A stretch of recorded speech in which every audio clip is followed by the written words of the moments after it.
Stumphouse Tunnel.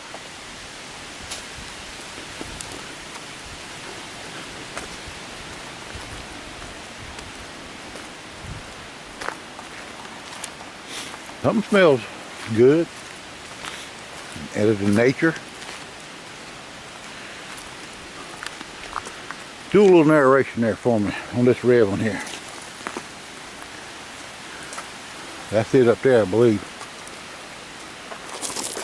The history of Stumphouse Tunnel is as rich as the surrounding land and carries with it stories of dreams and failures, hardships, and opportunities. The dream is to develop a railroad line from Charleston, South Carolina to Cincinnati, Ohio. The Blue Ridge Rail Line was completed from Charleston to Pendleton by the 1850s, but the granite Stumphouse Mountain presented a major challenge. 1,500 tunnel workers and their families made their home on Stumphouse Mountain in a town called Tunnel Hill. Most of the workers were Irish immigrants who were following their dreams to America. They worked 12-hour days, 6 days a week, using only sledgehammers, hand drills, and black powder. Man, that's rough. Tunnel Hill was a rough town with more saloons and churches. In 1854, Father Jeremiah Joseph O'Connell came to Tunnel Hill. Dismayed by the lack of sobriety and the lawlessness he encountered, Father O'Connell worked to get the railroad company to agree to fire anyone that did not remain sober. He built a Catholic church dedicated to St. Patrick and established a school for the education of the miners' children. In 1850, the German Colonization Society from Charleston organized the town of Walhalla, which is about 5 miles southeast of Stumphouse Mountain. The prospects of having a major railroad line nearby brought much excitement about future economic opportunity.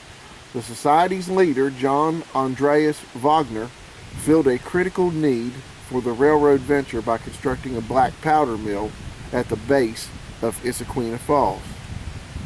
Interesting. Stumphouse Tunnel was to be 5,863 feet long. 4 shafts were to be completed to provide fresh air for the workers and allow them to work from both sides simultaneously. Wonder who figured out to meet in the middle. German, probably.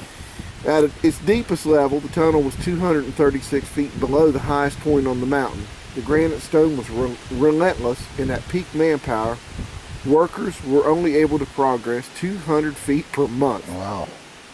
Work continued in spite of numerous problems, including an unscrupulous construction company, high operating costs, and inability to secure consistent funding. Workers were able to cut 1,600 feet from the western opening before state funds ran out in 1859. Before more money could be acquired, the war between the states began. The town of Tunnel Hill faded away into history. After the war, South Carolina was in no position to continue construction of the rail line. Thus, the tunnel remains unfinished to this day. The temperature inside the tunnel was a consistent 56 degrees, with 85% humidity year-round. In the 1940s, Dr. Paul G. Biller of Clemson College realized that these conditions were ideal for curing blue cheese, but it smelled bad in there. After the process was perfected, I know you do. After the process was perfected, the conditions of the tunnel were duplicated at the Clemson Agricultural Center, and the cheese making was moved to Clemson. Today, Stumphouse Tunnel is one of the most visited historical sites in South Carolina.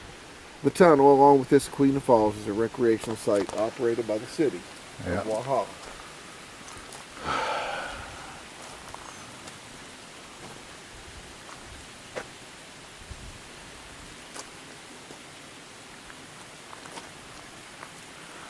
All right, I think, is that it there? Let's go see.